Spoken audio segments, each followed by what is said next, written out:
Shalom saudaraku yang saya kasihi di dalam Tuhan Yesus. Selamat pagi. Saya percaya semuanya dalam keadaan sehat walafiat bukan? Haleluya, kita satu di dalam doa. Tuhan, betapa kami bersyukur sepanjang malam Tuhan telah memberkati kami sehingga kami bisa tidur dengan baik. Dan pagi ini kami membuka hati, pikiran, dan telinga kami untuk mendengar firman-Mu disampaikan lewat berita surga. Dalam nama Tuhan Yesus, haleluya, amin. Nah, saudaraku yang kekasih, tema renungan pagi ini yaitu hindari dongeng. Nah, saya akan bacakan 2 Petrus 1 ayat 16. Sebab kami tidak mengikuti dongeng-dongeng isapan jempol manusia.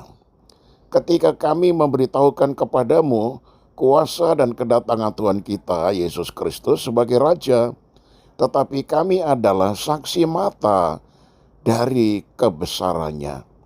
Saudaraku yang terkasih, menurut Kamus Besar Bahasa Indonesia, kata dongeng memiliki arti cerita yang tidak benar-benar terjadi, terutama tentang kejadian zaman dulu yang aneh-aneh, atau perkataan, atau berita dan sebagainya, yang bukan-bukan atau yang tidak benar.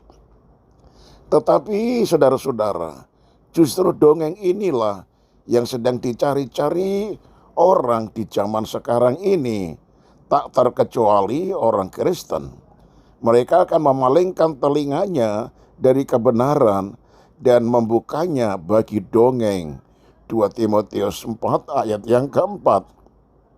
Mereka seringkali lebih menyukai khotbah ringan yang banyak leluconnya, yang banyak dongengnya, dan yang meninabobokan akan jemaatnya.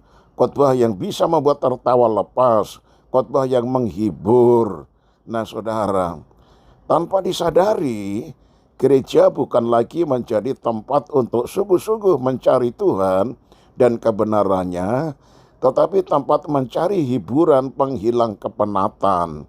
Akhirnya, gereja pun dipenuhi dengan orang-orang yang menjalankan peran seperti tokoh-tokoh dalam dongeng, penuh kepura-puraan dan kepalsuan.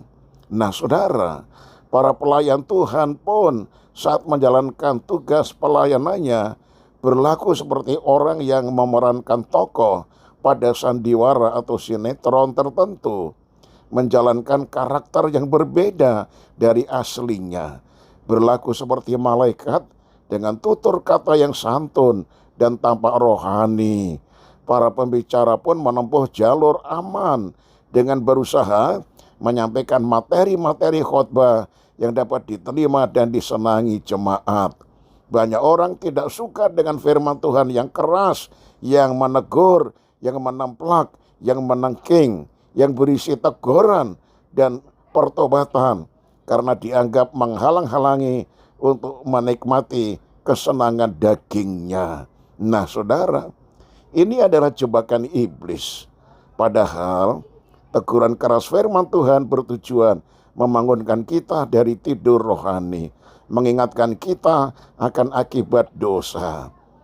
Sebab barang siapa masih memerlukan susu, ia tidak memahami ajaran tentang kebenaran. Sebab ia adalah anak kecil, tetapi makanan keras adalah untuk orang-orang dewasa yang karena mempunyai panca indera yang terlatih untuk membedakan yang baik daripada yang jahat. Ibrani 5 ayat 13 sampai dengan 14. Nah saudaraku, di dalam ayat mas yang tadi saya bacakan, dikatakan para hamba Allah ini ketika memberitakan firman, bukan firman dongeng isapan jempol, tetapi firman tentang kuasa dan kedatangan Tuhan kita Yesus Kristus. Ya, dan para rasul ini mengatakan, tetapi kami adalah saksi mata dari kebesarannya. Jadi apa yang dilihat oleh mata para rasul, itu yang diberitahukan. Sehingga di dalamnya ada unsur kebenaran yang benar-benar bisa dipercaya. Jadi bukan dongeng, saudara-saudara. Saya tutup dengan kalimat ini.